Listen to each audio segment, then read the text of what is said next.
Paz do Senhor, meu amado, bem-vindo de volta à nossa escola bíblica.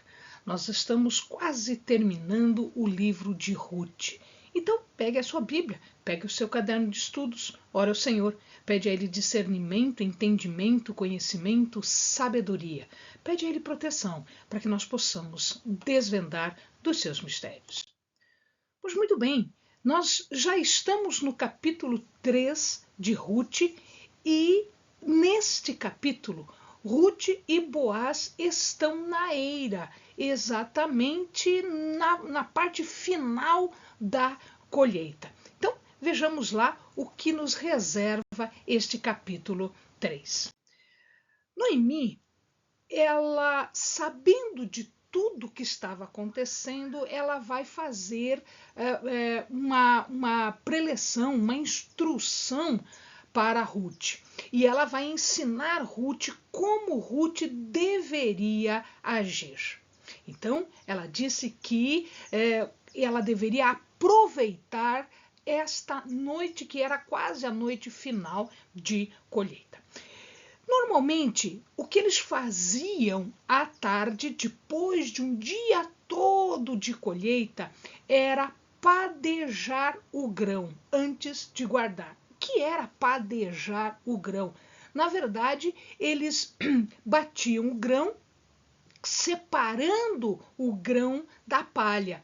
E eles faziam, como na imagem aqui, coisa que ainda hoje é feita. Isso é um costume israelita e que ainda é feito. Como essa foto aqui. Ele vai com um instrumento, aqui ele está usando um tipo de uma pá, um tipo de um garfo grande, ele joga os grãos para cima e com o vento da tarde, esse vento ele iria separando.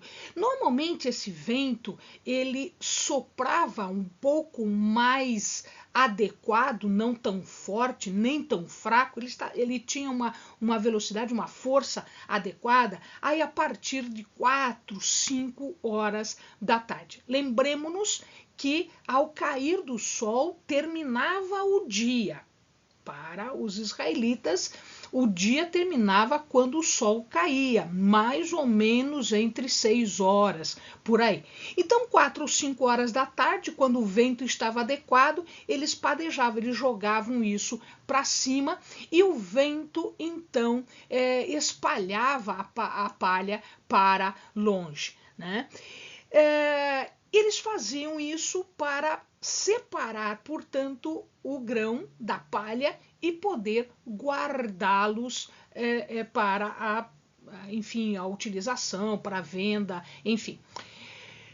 Como havia bastante grão, a colheita estava no fim e era um dia inteiro de trabalho, óbvio que aquilo não podia ficar assim, sem cuidado. O próprio Boaz, ele dormia, durante a colheita, ele dormia ali exatamente para cuidar dos grãos.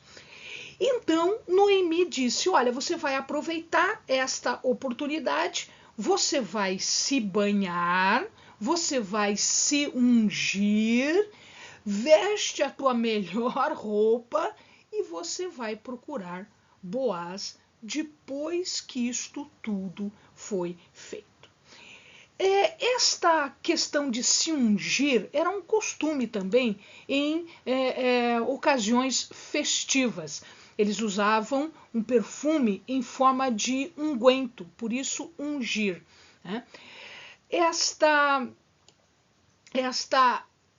providência era necessária para que ela se assemelhasse, se parecesse, ela ficasse um pouquinho mais atraente do que eventualmente já era. Ela fazia diferença onde ia, então ela também ia fazer um tratamento, né, mesmo que um tratamento rápido. Né? E ela deveria ir lá onde Boaz estava, ou seja, era uma dica para Boaz de que ele deveria tomar alguma providência para continuar com a família. Veja, Isso não era um procedimento de uma mulher correta. Apenas as esposas ou concubinas entrariam e ficariam num lugar onde um homem costumava dormir para deitar-se aos seus pés. Então, eventualmente, o que Noemi está dizendo? Você vai se oferecer para ser esposa dele, para perpetuar a família de Elimeleque e dos seus filhos. Né? Então, isso ela deveria fazer. Ok, Ruth observou onde Boaz se deita e ela segue, depois de toda preparada, ela a segue. Normalmente, nessas ocasiões, se faziam a ceia, eles comiam, o que hoje a gente chama de jantar, né? Eles comiam e, óbvio, que havia aí bebidas, enfim. Boaz já estava um pouco alto e ele acaba deitando. Ruth viu onde Boaz ficou e ele vai para deitar-se aos seus pés. Então, ela estava dando uma dica. Boaz, eu quero me casar com você. Por quê? Porque ele é o Goel. Portanto, ela tinha o direito de pedir isso para ele. Então, ela tinha o direito de fazer isso? Tinha. Não era um costume entre as mulheres honestas, mas como ele era Goel, ela tinha o direito de pedir isso para ele e ele tinha o direito de resgatá-lo. Pois muito bem, numa determinada hora, ele acorda, vê Ruth e ela revela o seu pedido. Lembram que no vídeo passado nós dissemos que Boaz disse a Ruth que ela era abençoada porque ela veio buscar abrigo debaixo das asas do Senhor? Pois muito bem, agora ela faz o seu pedido. Ela diz a Boaz que estenda as suas asas sobre ela. Estender as asas, estender a capa sobre Ruth é pedir em casamento. Isto, na verdade, estava sendo feito um pedido de casamento. Um pouco diferente, um pouco inusitado, um pouco fora dos padrões, mas era um pedido de casamento. Por quê? Porque ele era o Goel, ele tinha este direito. Boaz abençoa Ruth. Ruth não havia procurado alguém mais jovem pela beleza dela, pelo estado dela. Ela poderia ter conseguido casar com alguém mais jovem, mais próximo dela. Muito provavelmente, Boaz já tinha uma certa idade. Por que a gente acha isso? Porque nós vimos no vídeo passado, ele chama-a de minha filha, ou seja, havia uma disparidade de idade entre eles. Mas ele abençoa porque ela, em vez de fazer isso, em vez de pensar em si mesma, ela pensou na família de Noemi, buscando alguém da família para cumprir a lei do levirato. Cumprir a lei que só o Goel, o resgatador, aquele que tinha a obrigação do levirato, poderia fazer. Veja que este filho não seria dela, não seria do resgatador. Este filho seria de Elimeleque, ou seja, está se pensando aqui na família de Elimeleque e não numa nova família. Portanto, uma continuidade. Havia um parente mais próximo? Sim. E Boaz diz a ela, olha, não se preocupe, eu vou cuidar do assunto. Apesar de que você é moabita, você está me procurando com a figura, com a condição de ser, portanto, alguém que fará a descendência de alguém que morreu da família, portanto, de Elimeleque. Então, a família teria continuidade. Ele a abençoa por conta disso, né? Apesar dela ser moabita. E ele diz que eu vou cuidar do assunto, apesar de tudo, né? Eu reconheço que sou um Goel, mas existe alguém mais próximo ainda. E que se este alguém mais próximo desistisse, aí sim ele se comprometia com Ruth de que ele tomaria seu lugar como resgatador na lei do levirato, portanto, com a figura do Goel. A gente não entende como a relação familiar está colocada. Alguns acham que este homem, que nós não sabemos o nome, em momento nenhum o nome é dado, era tio de Boaz e, portanto, mais próximo de Elimeleque. Alguns dizem que Elimeleque era irmão deste homem e Boaz também era irmão deste homem, mas que era um irmão mais novo. Nós não sabemos isso. Então, não interessa qual era a relação de parentesco. O que interessa aqui é que Boaz assume a sua posição, reconhece a sua posição, mas ele também reconhece que existe alguém que é mais próximo. Existia prioridade. O mais próximo era prioritário, ele tinha direito de escolher antes do que os outros. É o caso desta pessoa aqui. Então, Boaz diz, fica aqui essa noite, não vai sair daqui, não vamos dar chance para nenhum problema, fique aqui, dorme aqui e amanhã eu trato do assunto.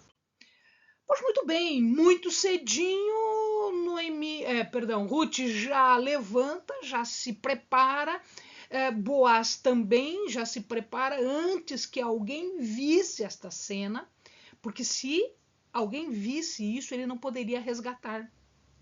Porque era uma cena inusitada, era uma cena proibida. Só uma prostituta faria isso. Fora a esposa, fora a concubina, isso era coisa de prostituta.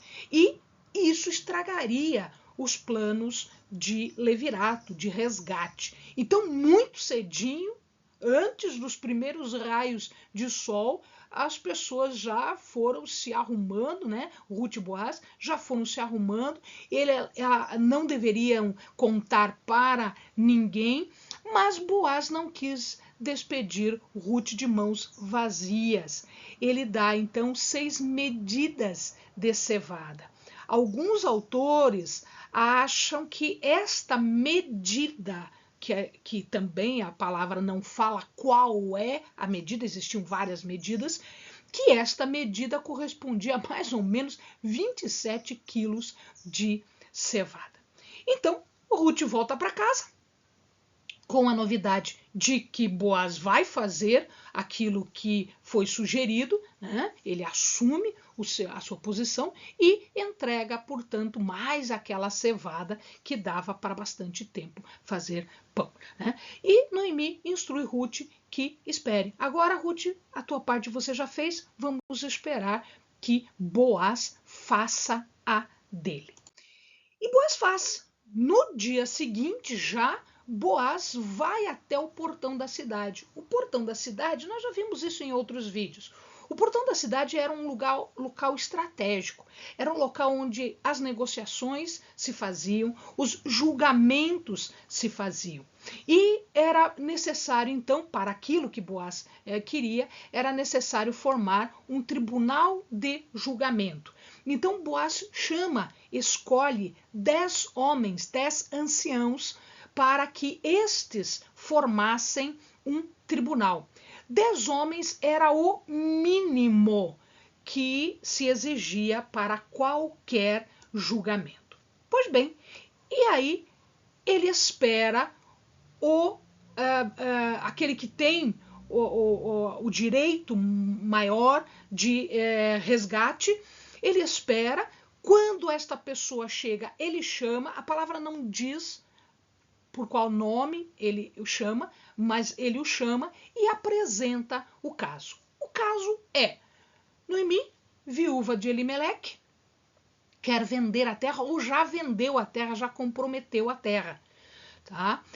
Mas antes de fazer isso para estranhos, antes de confirmar isso, o resgatador tem o direito de resgatar, de remir, de adquirir a terra antes de estranhos. Ele recupera a terra em nome da família de Elimeleque. E aí, Boaz explica isso para ele e ele exorta esta pessoa que faça o resgate porque ele tem direito. E é claro que ele diz, sim, eu quero resgatar, eu quero comprar a terra, né? Mas, num segundo momento, Boaz diz o seguinte, olha, eu preciso te falar que quando você fizer este resgate, você também resgatará Ruth. Por que resgatará Ruth? Porque Elimeleque e os seus filhos morreram sem gerar descendentes. Então, junto com o terreno, também existe a remissão, aqui também exige que se dê descendência ao morto. Então, não é só o resgate da terra, é também ser o remidor da viúva. Neste caso, a que poderia gerar descendentes seria Ruth. Quando ele menciona a Ruth, a situação muda um pouco. Por que muda? Muito provavelmente, este homem já era casado, porque ele já tinha uma certa idade também. Ele era mais próximo, então às vezes, né, imagina-se que este homem já era casado, já tinha os seus próprios filhos. E quando ele tomasse uma outra mulher, a terra não ficaria na família, a terra dele, né? A terra e o seu herdeiro, que eventualmente nascia de Ruth, era de Elimeleque. E, portanto, isso tudo ele estava fazendo em nome de Elimeleque e não no seu próprio nome. Isto iria prejudicar a herança dos seus próprios filhos.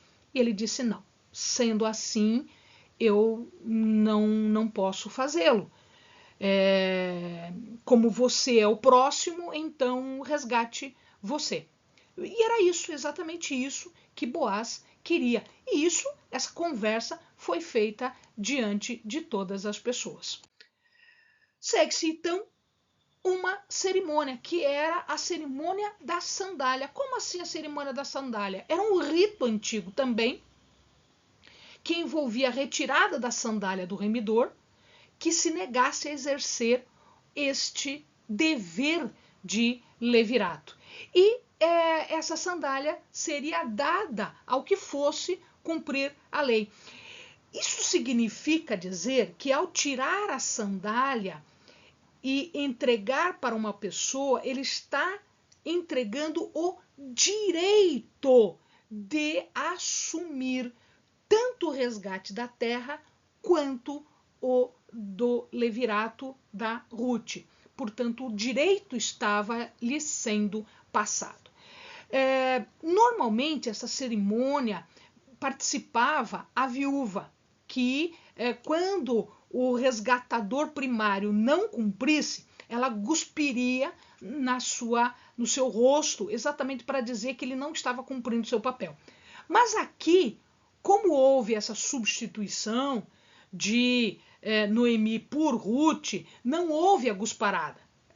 Isso não aconteceu, até porque havia aí uma situação muito diferente do que o normal. Tá? Em outras cerimônias também se aplicavam a troca de sandálias, como fosse a renúncia de um direito. Pois muito bem, então Boaz assume, ele pega a sandália, ele assume e ele fala diante dos 10 anciãos, que são as suas testemunhas que vão julgar o caso entre ele e o remidor principal, e toda a cidade, ou seja, estava todo mundo acompanhando o que estava acontecendo. Não haviam só aqueles 10 anciãos, existiam outras pessoas. Boaz, então, que fique claro, não tinha essa obrigação, mas ele o fez por graça e misericórdia. Isto significa dizer, amados, que Boaz aqui está significando, ele está representando um tipo. O que é um tipo? Tipo é alguém ou alguma coisa que representa algo no futuro. Ora, Boaz foi o resgatador de uma moabita chamada Ruth. Cristo é o resgatador não só do povo judeu, como também de todos os gentios que lhe procuram e lhe declaram como o único e suficiente Salvador. Portanto, como Boaz foi o resgatador da família de Elimeleque e de Ruth, Jesus Cristo foi o nosso Goel. Goel máximo, Goel sem comparação nenhuma. Então nós tivemos também um Goel. Que Goel é esse? Jesus Cristo, quem nos resgatou. A transação, portanto, se torna legal, porque os anciãos declaram isso, um renunciando, outro assumindo.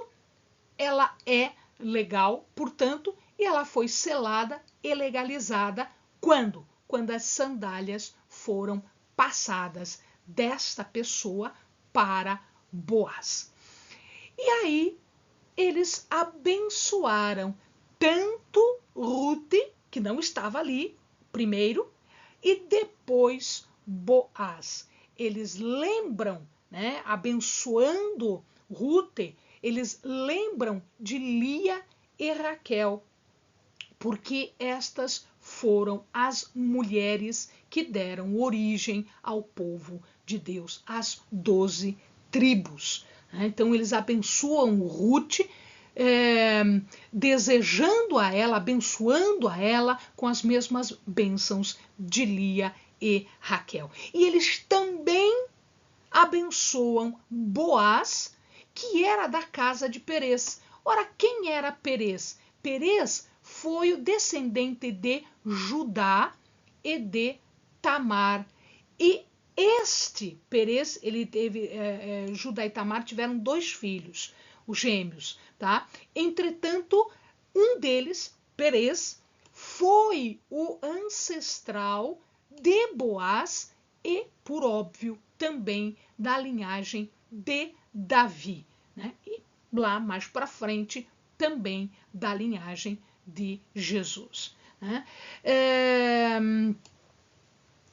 Apesar de que os belemitas são descendentes de Judá, e Judá era filho de Lia, eles lembraram Raquel também, porque Raquel era muito querida naquela terra, né? E não se esqueçam de que quando Raquel deu à luz a Benjamim, ela morreu próximo de Belém, e ali foi feito o túmulo de Raquel. O túmulo de Raquel fica próximo de Belém. Eles oram, portanto, pelo dom de Deus na vida do novo casal. Eles selaram naquele momento o resgate da terra e o resgate de Ruth, já abençoando o casamento deles. Amém, amados? Bons estudos.